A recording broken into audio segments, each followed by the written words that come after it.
What's going on, guys? This is Rob, and it's been a while since we've made a Marvel Cosmic Hierarchy video. The funny thing about this is I feel like it's more difficult to do now than it's ever been in Marvel Comics, because between everything that's happened since Secret Wars 2015, Al Ewing's time in Marvel Comics, really more recently in the last, maybe 3 years or so, along with Jonathan Hickman writing Gods, the Marvel cosmic landscape is kind of all over the place, right? But there are characters that have been referenced relatively recently that we are going to include here, and there are characters that we have not seen or heard referenced at all in a couple decades that we're going to leave out. So I say all that to say, this is not an absolute, and it will feel different from the other cosmic hierarchy videos that we've done before. But kind of starting things off at the bottom of the list, right? These are the less powerful of the cosmic beings. Keeping in mind, any one of these guys could annihilate Earth superheroes like that. Right, these are your Fear Lords, your Hell Lords, so guys like Mephisto, the Dweller in Darkness, things like that. Then you also have like your dimensional beings, so Dormammu, Chthon, Sidorak. When it comes to these guys though, it is largely contextual. I don't know if I would provide any measure of a ranking here, because you do have stories, for example, where you could argue that Dormammu is more powerful than Galactus, but also that Dormammu's weaker than Galactus. A really good example of that is that in Marvel Comics, it's been established by Doctor Strange that if Dormammu were to appear in the main Marvel Universe at full power, nobody could defeat him. But then you have stories where Galactus travels to the dimension of Dormammu and then consumes him, and then becomes like this all-powerful being. So seemingly, if Galactus can beat Dormammu in his own dimension, he can easily beat Dormammu within the main Marvel Universe, because for most beings like this, right, Chthon, Sidorak, the Hell Lords, and so on, the longer they're outside of their home dimension, the weaker they become. So again, it's one of these things where it's kind of in a state of flux. But what we do from here is go into some of these other guys that are actually new introductions by way of Jonathan Hickman's Gods comic, and that's the powers that be and the natural order of things. Now, the reason why I put them here and kind of under your assorted cosmic entities, which we'll talk about here in a second, is because we don't really know a whole lot about them, right? All we know about the powers that be and the natural order of things is that the natural order of things kind of represents science, and the powers that be represent magic. Now, a lot of that has been built on what Al Ewing had done, specifically in his Defenders Beyond comic, where he basically said that there's a kind of multiversal cycle, which is to say, like, there was the first firmament, who is on this list, right, the first universe, that when it was destroyed, it gave birth to the first multiverse, and that multiverse ended, a new one was created, that one was destroyed, another one took its place, but that with each iteration of the multiverse, that it kind of had a dominant factor to it, which is to say, there was one instance where the multiverse was just a place composed of magic. In the next multiverse, it was all science, but each one of them incorporates aspects of the other. So while the multiverse that's composed entirely of science does have magic in it, magic is not as prominent as science, but magic is still there. And so all those elements kind of come together in the current Marvel Universe to create what's basically a more balanced multiverse, where you have magic and science that are somewhat equal. And that's what Jonathan Hickman was drawing on, right? That these concepts, much like a lot of the other cosmic abstracts, eternity and infinity, things like that, are just representations of a thing. And so the powers that be represent magic, and the natural order of things represent science. But we didn't really see much in the way of gods in terms of like these grandiose displays of their power. They were just kind of operating behind the scenes. That may change as time goes on, and if and when that happens, and we do get to see their full powers on display, it can completely change their position on this list. But following that, we go into the Celestials, the Aspirants, and just basically assorted cosmic entities, Galactus, different beings like that.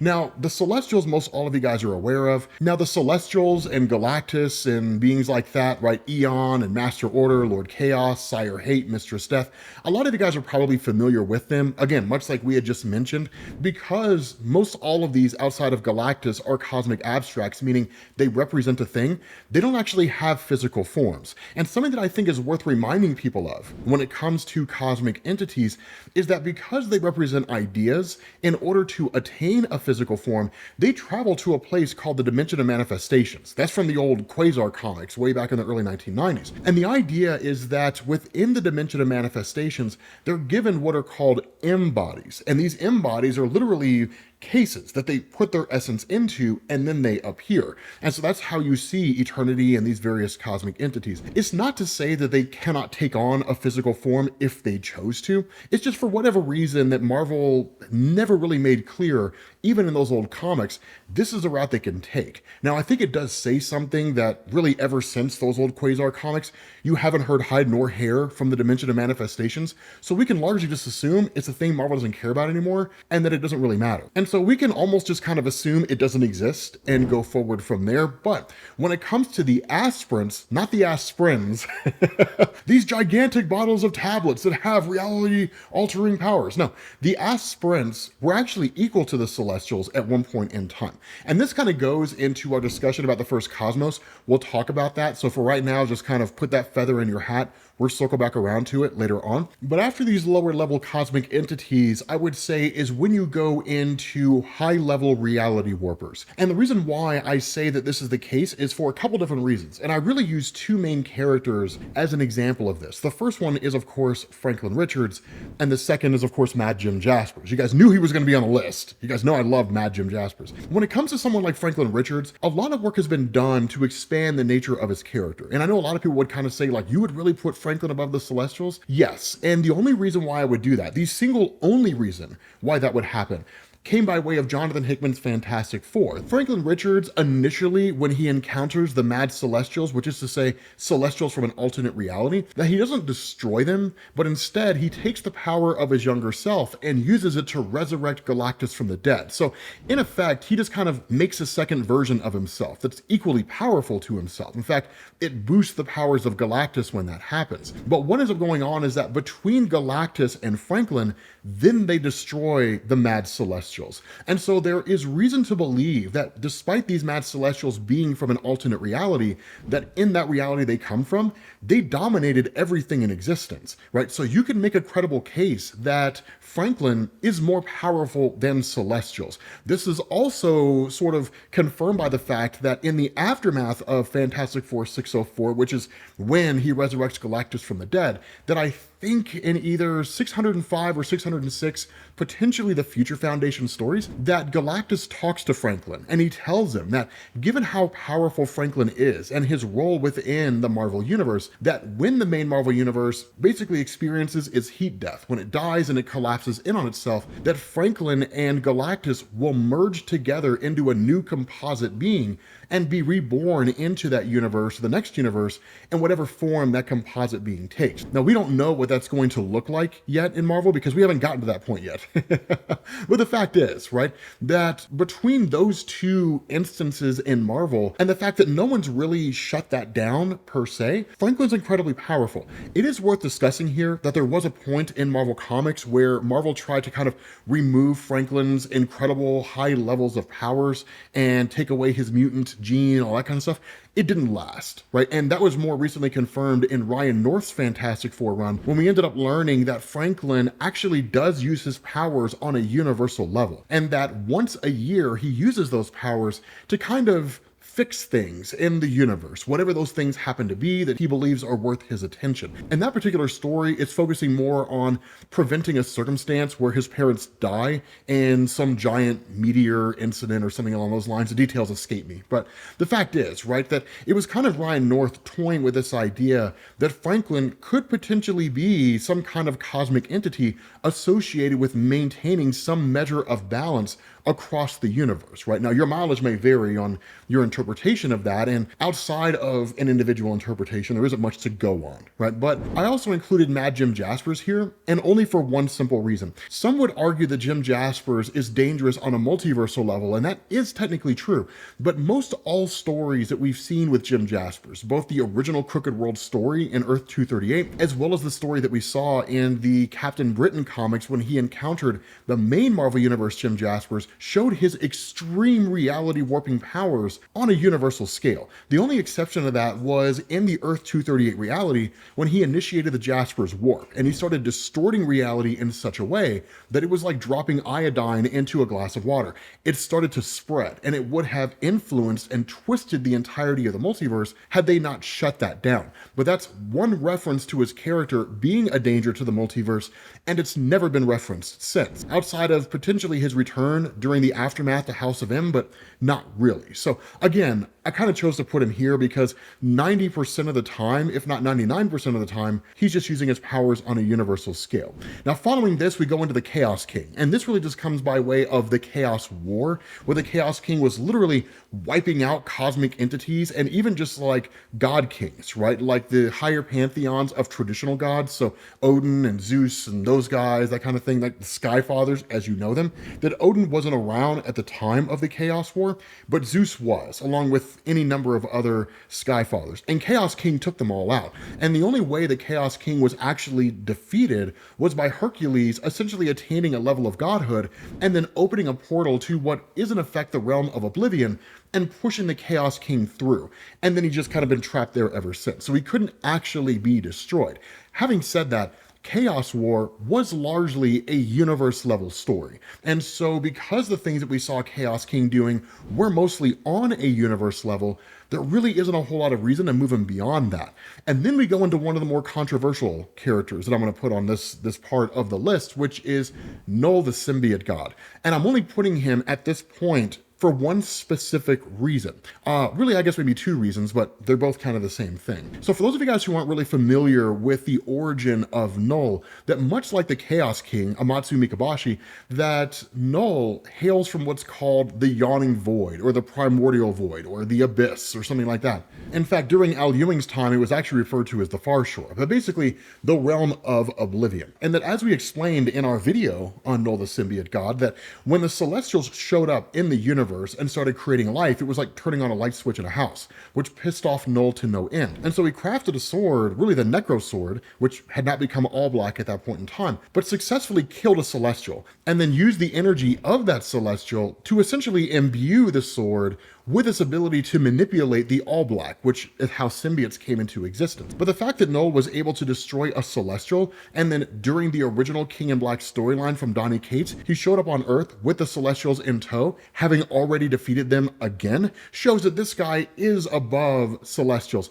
But that's really it, right? There really haven't been any grandiose displays of Knull's power outside of Silver Surfer Black when he dominated Silver Surfer, but Norrin Radd is hardly close to the powers of anybody on this list. Shy maybe the Fear in Hell Lords, but even then it's a bit sketchy. But he's never done things like fight Eternity or Infinity or Galactus or anything like that. It would be cool to see stories where he does. There really wouldn't be a reason to write them outside of fan service, which I'm fine with, right? But being able to defeat Celestials and looking at things like Jonathan Hickman's Fantastic Four, where the Mad Celestials killed Galactus, it kind of puts Knull in this position where it's like, okay, clearly he's above the Celestials because he defeated them, and the Celestials are above Galactus, and normally I see power scaling as kind of cooking the books as a way to justify our views, but still, right? It kind of makes good sense when you put him here. And then of course, beyond that, you really have your two highest cosmic entities on any universal level, which is Eternity and Infinity, the living embodiment of space and time across the entirety of the Marvel Universe. But then beyond that, you start going into the multiversal characters. And this is when things get really, really cool.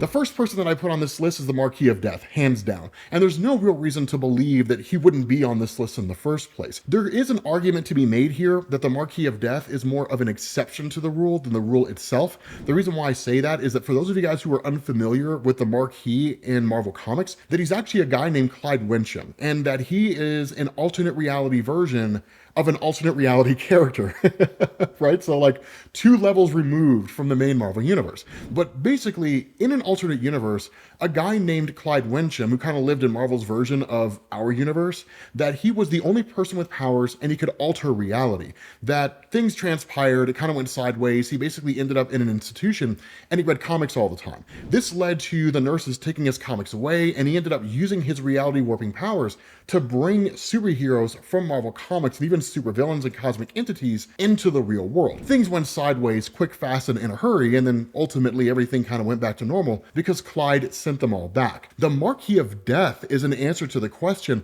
what would have happened if Clyde had gained full and total control over his ability to alter reality. The Marquis of Death was an alternate reality version of Clyde who did exactly that, where he basically spent billions of years learning how to hone and control his powers. And so by the time he reached the peak of what he was capable of, he was wiping out whole universes and crazy things like that. Now, because of the fact that he is a Mark Millar creation from his relatively short Fantastic Four run, and because of the fact that outside of the one story arc that we saw with his character, he's never been seen again, we don't really know how the Marquis of Death compares to a lot of the other characters that we're going to see on this list, whether it's because of the fact that they never met or because these characters were introduced after the Marquis of Death's character had been killed. But the important thing is that Marquis is kind of lower on this list because of the fact in Millar's Fantastic Four run that ultimately Clyde Wincham and Marquis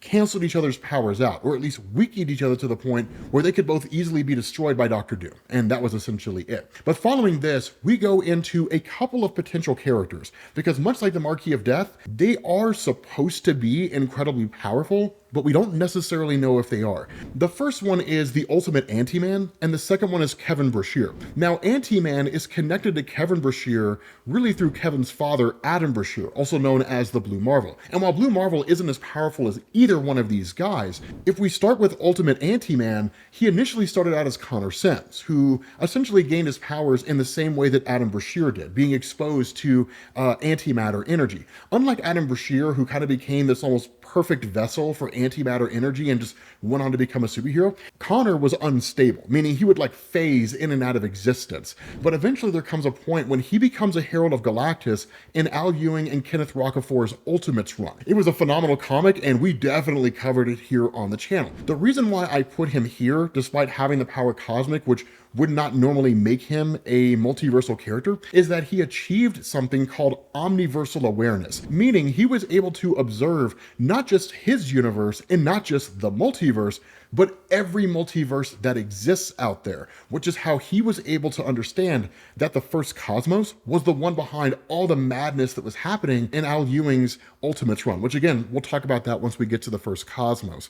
As for Kevin Brashear, again, things are a little hairy because he's basically stuck in a place called the neutral zone. And the neutral zone is this place where essentially matter and antimatter meet, but Kevin is proposed to be this character that is astronomically powerful, right? That could potentially be almost right up there with God, that he would be able to alter the fundamental forces of creation itself. But we haven't really seen him do that, right? But the potential exists for him to be able to do that. And I think it was hypothesized by his father, Adam Brashear, within the Mighty Avengers comic when Kevin appeared. But he just hasn't really shown up that often. So there's no definitive way to know if this is the case. But following this, we go into the Beyonders and then the Molecule Man, but not for the reason that you think, or at least not entirely for the reason that you think. I do want to specify that when I say the Beyonders, I am including the original Beyonder from Secret Wars 1984 and Secret Wars 2. I'll explain why here in a second. But the Beyonders and the Molecule Man are effectively equal in power, and it's kind of a sight to behold.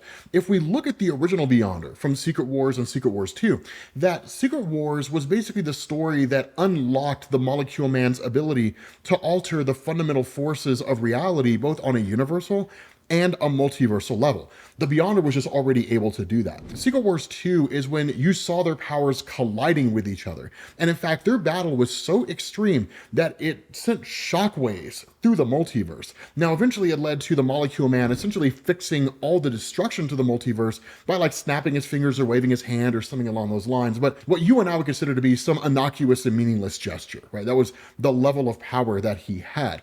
But I also include the Beyonders in this because during Jonathan Hickman's Avengers and New Avengers run, specifically during Time Runs Out, when Ant-Man Hank Pym comes back from the multiverse and tells them, like the Ivory Kings or White Lords of Wild Space or whatever we want to call them, that the Beyonder that we originally saw in Secret Wars was a child unit. Basically, the Beyonders, which were responsible for what was going on with the collapse of the multiverse, or at least beyond Doctor Doom's actions, were stronger than the original Beyonder. And this came to bear with the fact that like they annihilated all the cosmic entities across the multiverse and even destroyed the living tribunal. So if we look at kind of like the way powers were depicted, you could make an argument that the original Beyonder was more powerful than the Beyonders just because of how easily he was able to overpower the living tribunal in Secret Wars 2. But again, Fantastic Four 318 and 319 kind of changed all that and reduced the Beyonder's original power. But again, I feel like we're kind of getting out in the weeds, so let's sort of reel ourselves back a bit and kind of stay on track. The reason why I kind of pair these guys together though is because they're essentially two sides of the same coin in a variety of different ways. That when Owen Reese originally conducted the experiment that was supposed to create a cosmic cube, albeit he wasn't aware that he was doing it, he was inadvertently pulling energy from the Beyondverse. Half that energy went into him, and half that energy went out into the universe and became the original Beyonder. And so in effect, the Molecule Man is empowered by the abilities of the Beyonders themselves. So that's kind of how these two groups are tied into each other. This information comes from a couple different places. It comes from Fantastic Four 318, 319. 319 is the more important of the two. And it also comes from Jonathan Hickman's Time Runs Out during Avengers: The New Avengers, is where kind of the consolidation of the nature of Molecule Man's powers comes from. But then after that, we go into one that I think is a little finicky here. Honestly, if I'm being fully transparent, didn't really know where to put him. Multiversal Eternity, i.e. the 1st through 6th cosmos, I think it is. The only reason why I really put Multiversal Eternity here is because we don't actually see it do anything, right? But it represents entire multiverses. So I just kind of figured like, hey, like we'll just put him there because, you know, what else? But then after that, you go into the 1st cosmos, which is also known as the 1st firmament. So as a kind of explanation here for those of you guys who have not heard of the 1st firmament, or if you have, you don't really know a whole lot about it, what Al Ewing established in the original Ultimates comic, at least as part of All New, All Different Marvel, was that at the very beginning of everything, before there was a multiverse or anything like that, the One Above All created the 1st cosmos and just kind of allowed it to do its own thing, right? Literally made it and then walked away. And what ended up happening is the 1st cosmos created life on its own, basically creating the aspirants. And the aspirants kind of looked at the 1st cosmos as its mother, right, essentially, right? And these aspirants would go into, like throughout the 1st cosmos, create planets, stars, galaxies, solar systems, the whole 9 yards. They would create sentient life. But before they did any of that, or when they did it, they would take it to the 1st cosmos and they would seek the 1st cosmos approval. If the 1st cosmos approved of the aspirants' creation, then that creation would continue on. If the 1st cosmos didn't approve of it, then the aspirants would destroy it and start over. The kicker about all this is that the 1st cosmos understood the concept of death, and if for no other reason than self-preservation, it didn't want to die. And so ultimately it believed that the universe should just stay static and unchanging. What ended up happening is that some aspirants disagreed with that, and they believed that the universe should change. It should know growth and it should know mortality, that it should die and be reborn into something new, bringing with it whatever it was that came before and kind of combining it into its newest form. And so these rebel aspirants, if we want to call them that, changed their form into like multiple colors and then started calling themselves the Celestials. What ended up following this was effectively a holy war between the Celestials and the aspirants. And the holy war between these two groups led to the kind of shattering of the 1st firmaments, or the 1st cosmos physical form. And each one of these pieces turned into a universe. And that's how you got the 1st multiverse. But the reason why I put the 1st cosmos here is because once you get through to the end of Al Ewing's Ultimates, you end up realizing that the 1st cosmos successfully defeated Multiversal Eternity and then chained it up. So the fact that it was able to overpower Multiversal Eternity really indicates that like the 1st cosmos is pretty high above this guy. Now, in terms of kind of taking this information and applying it to like the Beyonders and the Molecule Man, that's where things get a little hairy. Because when you look at what's been going on in Al Ewing's Venom, for example, and even during Defenders Beyond, that when it comes to Defenders Beyond specifically, we got a kind of new hierarchy, which is where we're drawing a lot of this stuff from. And one of the things that we learned is that the Beyonders themselves were created by the Celestials in order to prevent any kind of a holy war from happening. But when it came to the 1st cosmos, the Beyonders were apparently created by the Celestials and given more power than the Celestials had, if it's possible to do such a thing, so that if another holy war among the Celestials broke out, just like it did when it was the aspirants versus the Celestials, the Beyonders could step in and basically stop everything, right? Like literally overpower both groups and say, sit down or be destroyed. And that's it. but the Beyonders basically exist in their own realm outside of the multiverse, right? Think of it like layers, essentially, because that's what we're doing here. And so what ends up happening is that the first cosmos itself actually retreats to the far shore, the place beyond all of existence. So the fact that it had enough power to reach places beyond even the Beyonders themselves would indicate that it's higher up on this list in terms of power. But again, it's not a one-to-one because we never saw the first cosmos actually fight the Beyonders, so it's kind of difficult to know. But more so than that, what we do after the first cosmos is we go into Kalhora, also known as the Lost One. Now, this was a really, really cool story called Avengers Beyond, and what this did is it actually changed what we just talked about with the Celestials, creating the Beyonders. And what it did is it actually introduced the idea that the Celestials created Kalhora, and Kalhora created the Beyonders. Now, eventually the Beyonders turned against Kalhora and then locked him outside the multiverse. Ultimately, he found his way back in. But one of the things that the story establishes is that even the Beyonders themselves, with all the power they have, only have a portion of Kalhora's power, like a small fraction of it. That's how powerful this guy was. Now, of course, ultimately he was defeated in the most hand-wavy way ever in the history of Marvel Comics. The most nonsensical form. But the fact is, right, this guy is on a whole other level of power. And that's what we start getting into here, right? This is where we start getting into the top 3 folks whose positions have changed drastically over the years in Marvel Comics through a combination of Al Ewing and Jonathan Hickman. So the next person that we go into here, really the next concept or thing, is the Phoenix Force. Now, way back when we first started doing cosmic hierarchy videos and we were talking about how powerful a lot of these folks were, I never would have put the Phoenix Force up this high. The Phoenix Force is incredibly powerful, right? It's the sum total of all life and psychic energy that currently does and has ever existed and ever will exist throughout the entirety of the multiverse and even the omniverse, right? All the different multiverses that exist out there from any and all fictional properties, DC, Image, Spawn, right? Like, I don't know, Shogun, One Piece, right? Any and all of those that exist out there, right? The Phoenix, of course, doesn't show up in any of those things, but the fact is, it is immensely powerful. But even then, it didn't even come remotely close to cracking the top 3. The only reason why it's here is because Al Ewing firmly established, and it hasn't been changed yet, that the Phoenix Force's power exceeds that of everybody else up to this point. It even exceeds the power of the Beyonders themselves. It's the only reason it's here, right? Again, I don't entirely know that I agree with that, because even when you take into account things like the White Hot Room,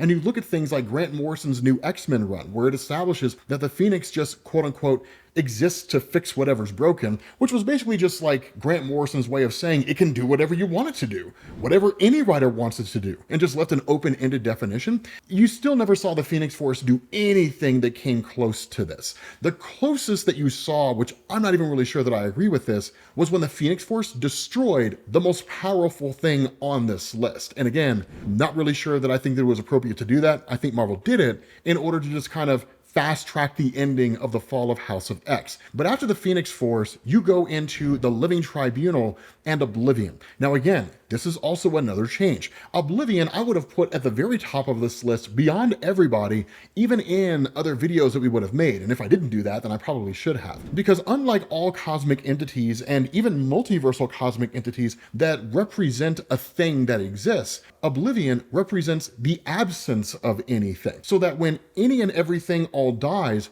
Oblivion will be the last thing left, right? Mistress Death represents death. So as long as there's sentient life, Mistress Death will always exist. Eternity, infinity represent time and space in the universe. So as long as the universe exists, they will exist, right? When the universe stops existing, their physical forms literally die because there's nothing for them to represent. Oblivion exists out there in the abyss and the void because there is nothing out there, right? There's no life, no nothing, just pure blackness that stretches on into infinity. And that even if the One Above All and the Living Tribunal and every form of life were to cease existing, Oblivion would continue on because it represents the absence of any and all existence in any form whatsoever. But the reason why I put it here alongside the Living Tribunal comes from Jonathan Hickman's God, because what Jonathan Hickman established is that the Living Tribunal basically represents the existence of the multiverse and really even the existence of life. If Oblivion represents the absence of those things, then the two of them are basically opposites, right? They are just kind of two sides of the same coin and seemingly equal in power. So if anything, Oblivion got a debuff in his powers, right? His abilities were decreased, which kind of makes sense because Oblivion in years past was one of these cosmic entities where how powerful it was relative to just the nature of its existence. It represents the absence of everything, so it must be more powerful than everything. And like, that's it, right? So now we actually have an actual level of power for its character, and this is where it resides. And so after this, you go into, again, kind of like the number one spot, which is actually shared by three people. The first one is, of course, the one above all, right? The creator of all things, and the opposite side of the one above all, which is the one below all. Kind of an answer to the question, what happens when the one above all hulks out? Quite literally, in Al Ewing's Immortal Hulk, the god and creator of all existence in Marvel Comics, Hell's Bells, it hulked out. And it gave us the one below all. It was kind of dope. Actually, if I'm being honest with you guys, it was pretty cool. But then there's also Enigma. Enigma, I actually brought down and put it in this number one spot. The reason for that is because when Al Ewing originally introduced Enigma in the Defenders Beyond series, Enigma, as far as I'm aware, was supposed to be, or at least seemingly teased to be, this being out there that was part of a whole new, just kind of pantheon of cosmic entities that were equal to the one above all in power. But more recently, there's been interviews, I think, where Al Ewing had talked about how he spoke with Kieran Gillen, that Kieran Gillen had intended to use Enigma in Rise of Powers of X, and that Al Ewing kind of teased the character before Enigma's actual introduction in Rise of Powers of X, and that Enigma was just kind of supposed to be a kind of artificial intelligence that had achieved a level of power that was right up there with the one above all. I mean, if we're being honest with ourselves, Enigma is supposed to represent the danger of AI in relation to like society and art, essentially. But then after Enigma, you have the House of Ideas, Loki, which we also know as the God of Stories Loki. But it comes with a massive caveat, which could either make him the most powerful being in Marvel Comics or the weakest being in Marvel Comics. So House of Ideas Loki was the result of Loki actually traveling to the House of Ideas, the furthest point beyond all of existence, and is effectively designed to represent the writer's room at Marvel Comics, right? This kind of metaphorical place that represents the writers and editors and Kevin Feige and the whole nine yards, right?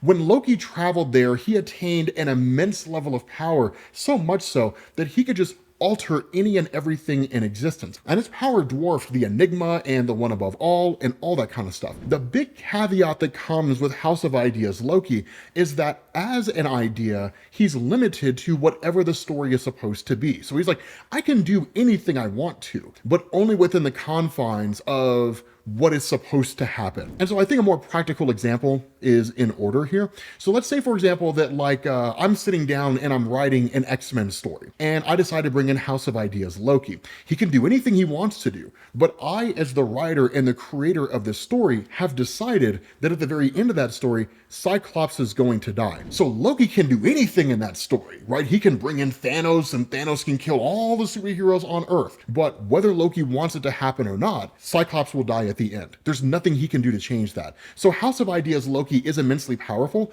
but he's limited to the story as it's unfolding, which is why whenever you go and you read the Thor comics, that he can do virtually anything, but he does pretty much nothing. So again, it's kind of wild with his character. It's designed to be metatextual. Obviously, it's not going to last very long. But with that being said, guys, we're going to bring this video to an end. Let me know what you think down in the comments section. Right? Do you agree with it? Do you not agree with it? And again, this is one of those things where it's just kind of in a state of flux. So if you guys enjoyed this video, make sure you drop a like, and I will catch you all later. Peace.